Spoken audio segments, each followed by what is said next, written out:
Assalamualaikum sob, ketemu lagi di channel Lihandi 14. Pada kesempatan video kali ini saya sedang tidak mancing sob. Kali ini saya akan coba berbagi informasi sama sobat-sobat semua, tentang ikan salmon atau salem menurut Wikipedia adalah jenis ikan dari famili Salmonidae. Ikan lain yang berada dalam satu famili dengan salmon adalah trout. Perbedaan kedua jenis ikan tersebut antara lain, salmon bermigrasi, sedangkan trout hidup menetap. Salmon hidup di Samudra Atlantik dan Samudra Pasifik. Secara umum, salmon adalah spesies Anadromous, yaitu spesies yang bermigrasi untuk berkembang biak. Salmon lahir di perairan air tawar, bermigrasi ke laut, lalu kembali ke air tawar untuk bereproduksi. Ada kepercayaan bahwa salmon selalu kembali ke tempat ia dilahirkan untuk berkembang biak.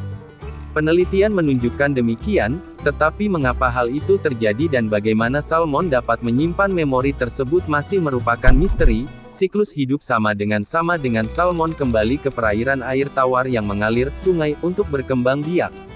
Metode navigasinya mungkin dilakukan dengan indera penciuman. Setengah dari jumlah salmon dewasa akan mati dalam beberapa hari hingga beberapa minggu setelah berkembang biak. Sebelum menaruh telur, salmon betina mengepakkan ekornya untuk menciptakan wilayah bertekanan rendah yang dapat mengangkat kerikil agar tersapu arus, menciptakan celah baginya untuk menaruh telur. Satu celah dapat menampung 5.000 telur, menutupi area sekitar 2,8 meter persegi. Warna telur bervariasi dari oranye hingga merah. Satu atau lebih salmon jantan akan mendekati salmon betina dan mengeluarkan spermanya ke air untuk membuahi telur. Salmon betina lalu menutupi telur-telurnya dengan menyapu kerikil lalu pergi bertelur di tempat lain. Salmon betina dapat melakukannya sebanyak 7 kali sebelum telur dalam ovariumnya habis. Salmon akan mati kelelahan segera setelah bertelur. Telur harus diletakkan di bawah kerikil di sekitar air yang dingin dengan arus yang baik sebagai suplai oksigen. Kematian yang tinggi biasanya terjadi pada tahap ini, yang sebagian besar terjadi akibat predasi dan perubahan kondisi perairan akibat ulah manusia. Salmon muda menetap di perairan air tawar tempat ia dilahirkan, selama 3 tahun sebelum bermigrasi ke laut. Pada masa tersebut, ikan ini berwarna keperakan.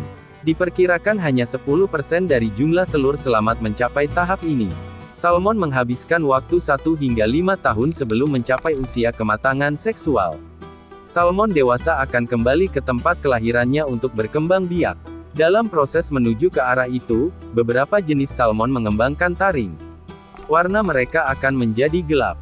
Jarak perjalanan yang dilakukan salmon sangat menakjubkan, mereka dapat mengarungi arus sungai sejauh 1.400 km dan mendaki setinggi 2.100 meter dari laut menuju ke tempat mereka dilahirkan.